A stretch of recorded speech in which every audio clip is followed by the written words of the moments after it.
السلام علیکم الحمدللہ رب العالمین۔ بہت سارے میرے بہن بھائیوں کے سوال ہوتا ہے کہ ہم 9 عرفہ کے دن کا روزہ کس دن رکھیں، یعنی جو 9 ذی الحج ہے، ہم اگر فار ایگزامپل سعودیہ میں نہیں ہیں اور یہاں پاکستان میں یا انڈیا کہیں بھی ہم اپنے ملک کے حساب سے رکھیں یا سعودیہ کے حساب سے رکھیں جس دن مینا میں حاجی جاتے ہیں، تو اس سے متعلق جتنے بھی سوالات ہیں انشاءاللہ اس ویڈیو میں وہ کلیئر کروں گی۔ دیکھو، سب سے پہلی بات کہ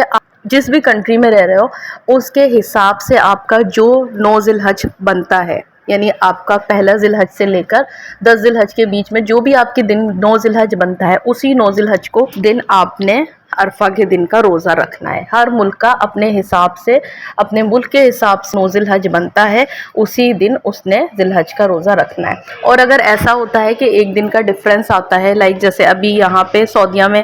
کل عید ہو گئی ہے اور آج پاکستان میں یا انڈیا میں عید ہے، ایک دن کا گیپ ہے، تو آپ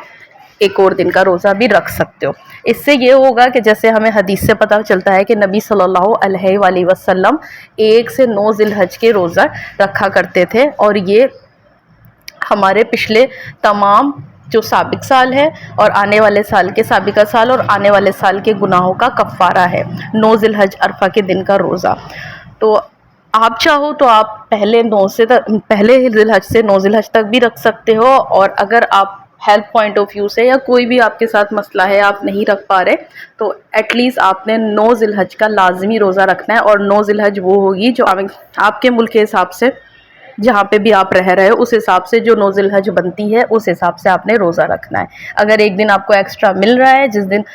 سعودیہ میں عید ہوتی ہے، اس دن بھی آپ ایزیلی رکھ سکتے ہو، لیکن 9 آپ نے لازمی رکھنا ہے، وہ اپنے ملک کے حساب سے رکھنا ہے۔ جو بھی میرے بہن بھائی اس حوالے سے پریشان ہیں کہ ہم 9 ذی الحج کا روزہ جو عرفہ کے دن کا رکھیں وہ کون سا رکھیں، کیا جس دن حاجی وہاں جاتے ہیں یا جو سعودیہ میں ہوتا ہے ویسے رکھیں، تو انشاءاللہ آپ لوگوں کا یہ کانسیپٹ کلیئر ہوا ہوگا۔ اسی طرح کی مزید ویڈیو اسلامک دیکھنے کے لیے میرے چینل کو ضرور سبسکرائب کریں اور میری حوصلہ افزائی کریں، اور حج کی تکبیرات ہیں جو فضیلت ہیں ان پر عمل کریے، اور اٹھتے بیٹھتے اپنے رب کا ذکر کریں، کیونکہ ہمیں نہیں پتہ کہ اگلے سال ہمیں یہ مبارک مہینہ نصیب ہوتا ہے یا نہیں۔ اللہ تعالی ہم سب کی حفاظت فرمائے، ہمارے دین کی حفاظت فرمائے، اور ہمیں دین کی سمجھ اور حکمت عطا کرے۔ جزاک اللہ خیرا، وآخر الدعوانا الحمدللہ رب العالمین۔